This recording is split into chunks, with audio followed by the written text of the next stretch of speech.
Hola, ¿qué tal? ¿Cómo les va? Espero que estén bien. Bueno, vamos a seguir hoy con las clases de Derecho Procesal y esta clase precisamente es la de actos procesales. Bueno, como ustedes habrán visto en otras materias, saben que el acto procesal es un acto jurídico, ya que se trata de un acto voluntario, lícito, que tiene como fin inmediato producir consecuencias jurídicas dentro del proceso. Acto jurídico es el género, acto jurídico procesal es la especie. La denominación procesal se debe a que se desarrolla dentro del proceso. Por eso no son actos procesales los hechos no voluntarios, ya sea del hombre o de la naturaleza, ¿sí? Dado que no están específicamente destinados a producir efectos en el proceso. Criterio subjetivo, clasificación, vamos a empezar con la de criterio subjetivo. Según los actos emanen del juez o de las partes o de los demás intervinientes procesales. Se tiene en cuenta el sujeto que realiza el acto. Voy a dar tres ejemplos muy sencillos. Sujeto juez, dicta la sentencia definitiva. Sujeto partes, tanto la parte actora como la parte demandada. La parte actora va a presentar la demanda y la parte demandada la va a contestar en su caso, ¿sí? Vamos a poner el ejemplo que sí la contesta. Por el otro lado tenemos los auxiliares de la justicia. Yo les pongo, por ejemplo, el perito médico, que es auxiliar de la jurisdicción y realiza la pericia. Esa pericia es un informe técnico, es un informe de su especialidad.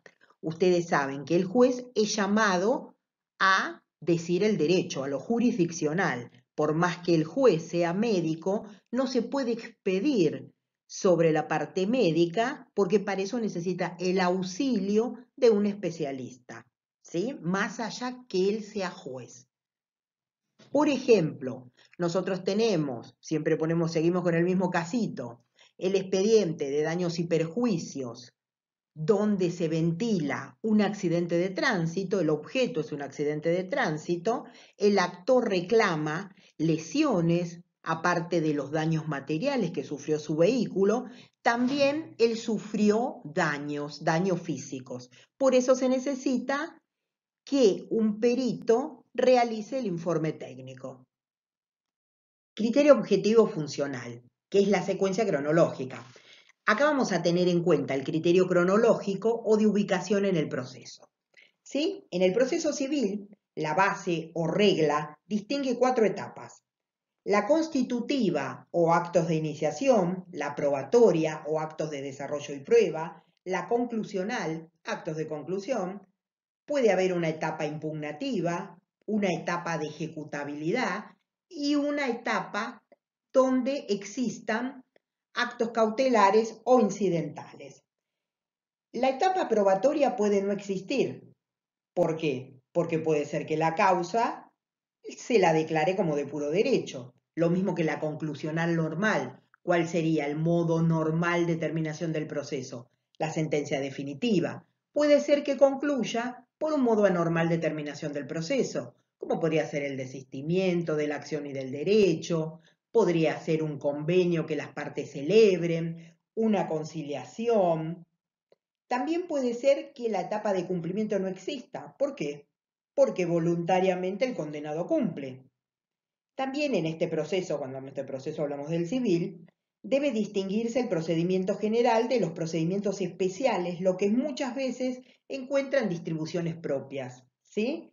Aunque en todos la etapa constitutiva es esencial.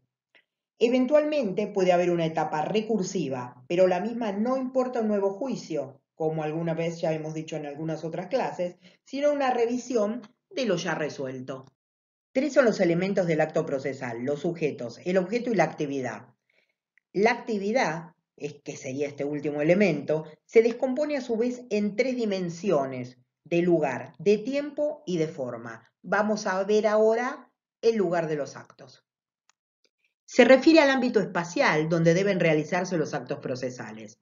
Estos deben realizarse en el lugar destinado como sede del juzgado o del tribunal, salvo para aquellos actos que previamente se acuerde otro sitio conforme a la ley, bien sea de oficio o bien sea a petición de las partes. La sede del juzgado o tribunal es el recinto donde durante las horas de despacho o audiencia se desarrollan las actividades del tribunal. Y esta determinación del ámbito espacial se fundamenta en la garantía de igualdad, para que las partes tengan certeza de las actuaciones. Cualquiera puede concurrir al tribunal y tanto los despachos, las audiencias, se van a realizar justamente en el juzgado. Excepcionalmente se puede actuar fuera de la sede de este, pero hay que acordarlo con anticipación y más que nada hay que hacerlo saber con anticipación, ¿sí? Por ejemplo, dos excepciones voy a dar. Cuando deba tomarse la declaración de un testigo, porque, por ejemplo, el testigo está enfermo y no pueda concurrir al juzgado, o sea, un testigo que tenga 90 años y tampoco pueda concurrir al juzgado, ¿sí? Otro supuesto, por ejemplo, es la inspección judicial, cuando alguna de las partes pida que el juez se apersone en el lugar, por ejemplo, en el caso de ruidos molestos, en el caso de problemas de vecindad, ¿sí? En el caso que en realidad una propiedad esté muy deteriorada y es necesario que el juez la vea, la inspeccione. Estos serían, por ejemplo, dos excepciones a esta regla de que todos los actos se tienen que cumplir en la sede del tribunal. ¿Sí?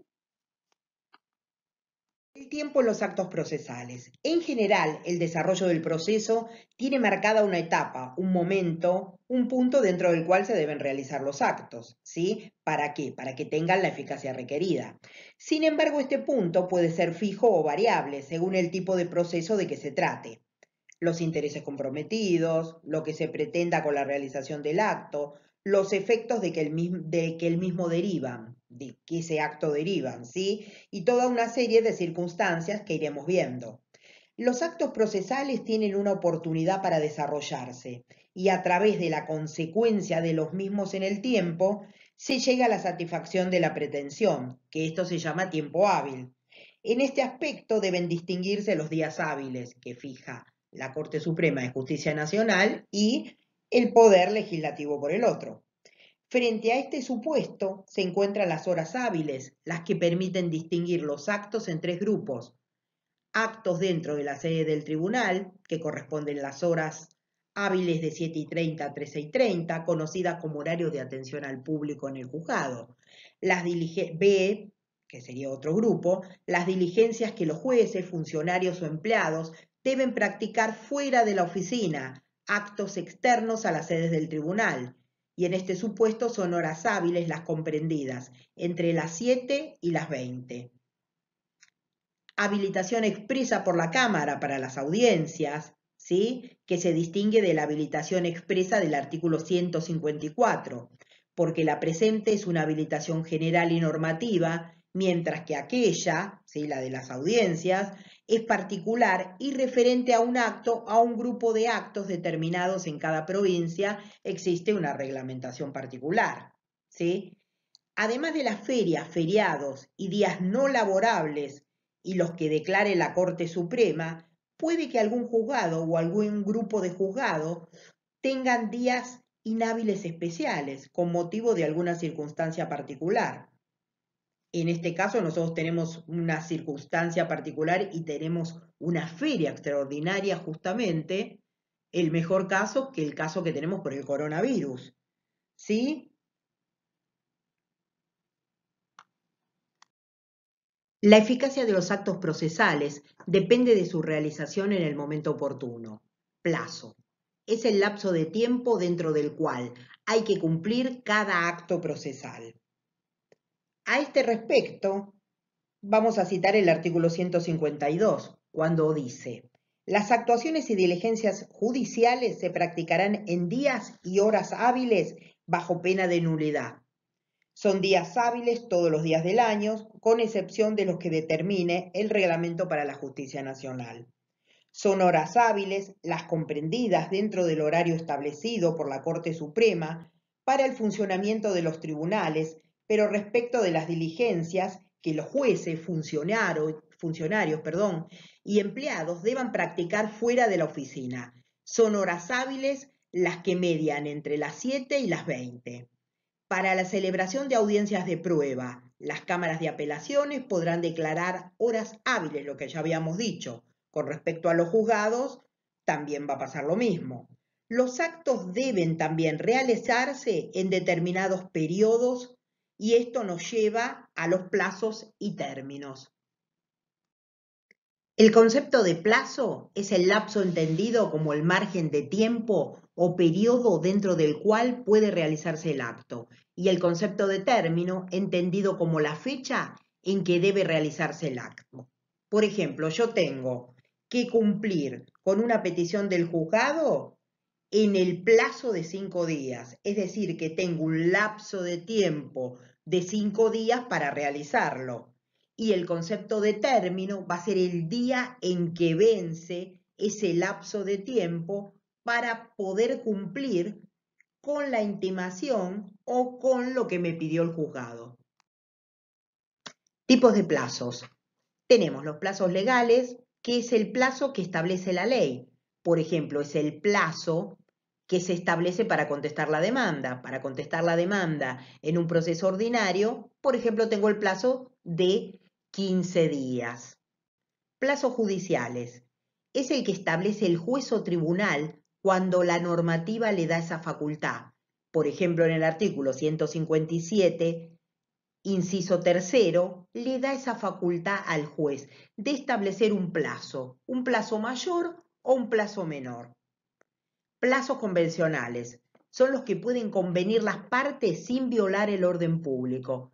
Por ejemplo, las partes piden que se suspendan, vaya la redundancia, los plazos procesales en el expediente porque están en miras de llegar a un acuerdo o a una conciliación. Entonces piden un lugar de 20 días, que es lo que establece el artículo 157 en su primer apartado, establecen o le solicitan al juez un plazo mayor, un plazo de 40 días. No hay menores, no se viola el orden público, no hay sujetos vulnerables, es una cuestión que se puede suspender y entonces el juez la acepta. Esto sería el plazo convencional. Bueno, gente, esta es la primera parte de actos procesales. Mañana voy a enviarles la segunda parte de actos, con algunos cuadritos también. Así que bueno, cualquier duda, nos mandan un mail o nos hacen llegar en el blog. Mejor es un mail, ¿sí? Que lo vamos a poder contestar más rápido. Así que bueno, cuídense. Chau, chau.